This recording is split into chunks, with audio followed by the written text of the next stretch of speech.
ხუთწლიანი პაუზის შემდეგ ანსამბლი დიდგორის სოლო კონცერტისთვის ემზადება. ხალხური ანსამბლი მსმენელის წინაშე მრავალფეროვანი პროგრამით და განახლებული შემადგენლობით წარსდგება. შესრულდება ახალი სასიმღერო ნომრები, მათ შორის ქართული მრავალხმიანობის უნიკალური ნიმუშები საქართველოს ყველა კუთხიდან.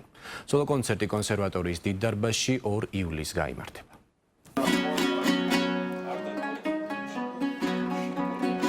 დიდი ხანია სრული შემადგენლობით სოლო კონცერტი არ გაუმართავთ.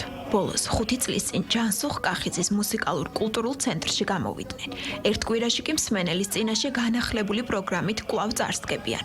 ამჯერად კონსერვატორიის დიდ დარბაზში, სიმბოლურად იმ სივრციდან, სადაც პირველი სოლო კონცერტი გამართეს და თავდაპირველად მსმენელმა ანსამბლი დიდგორი გაიცნო. ეს დარბაზი ჩვენთვის არის შეიძლება ითქვას მშობლიური დარბაზი, იმიტომ რომ სწორედ აქ ავიდგით ფეხი როგორც ხალხურმა ანსამბლმა ჩვენი პირველი სოლო კონცერტი ესეთი სერიოზული ჩატარდა სწორედ კონსერვატორიის დარბაზში და აქ გაგვიცნო ფოლკლორის მსმენელმა და ეს იქნება ერთგვარი ნოსტალგია იმ წლების, როდესაც ამ დარბაზში ყოველთვიურად იმართებოდა მსგავსი კონცერტები და ჩვენც მაშინ ბავშვები ვესწრებოდით ამ კონცერტებს და დიდი სიხარულით და სიამაყით სავსენი გამოდიოდით გარეთ. 2004 წელს თითეული მათგანი ქართული ხალხური სიმღერის სიყვარულმა გააერთიანა და ანსამბლიც ჩამოაყალიბეს.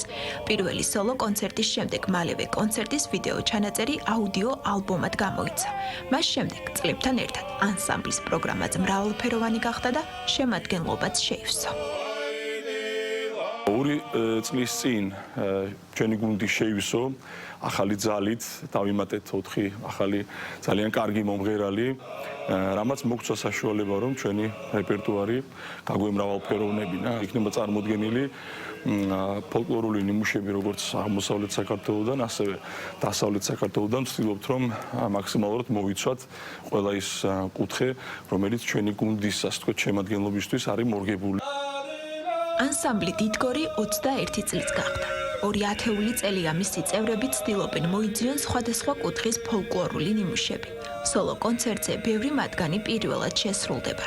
ამ დღისთვისაც იმავე ემოციებით ემზადებიან, როდესაც რამდენიმე წლის წინ პირველად უნდა შეხვედროდნენ მსმენელს. პანდემიის დასაწყისიდან, რა თქმა უნდა, ჩვენც გვქონდა ერთგვარი წვეტა, მაგრამ მოვიკრიბეთ ახალი ძალები, რაშიც ძალიან დაგვეხმარა ანზორ ერქომაიშვილის სახელობის სახელმწიფო ფოლკლორის ცენტრი და რა თქმა უნდა კულტურის სამინისტრო. ერთგვარი გადახალისებაც მივიღეთ შემადგენლობის მხრივ და ახლა დაგვიბრუნდა ის ენთუზიაზმი, რასაც აი ჩვენს საწყის წლებში ვგზნობდით. ჩვენს კონცერტს წაიყვანს ჩვენი კარგი მეგობარი ბატონი გია ბაღაშვილი და ასევე მოწვეულ სტუმრად, სოლისტად გვეყოლება ჩვენი ასევე ძალიან კარგი მეგობარი თათია დარსანია. ანსამბლ დიდგორის სოლო კონცერტი თბილისის კონსერვატორიის დიდ დარბაზში 2 ივლისს გაიმართება.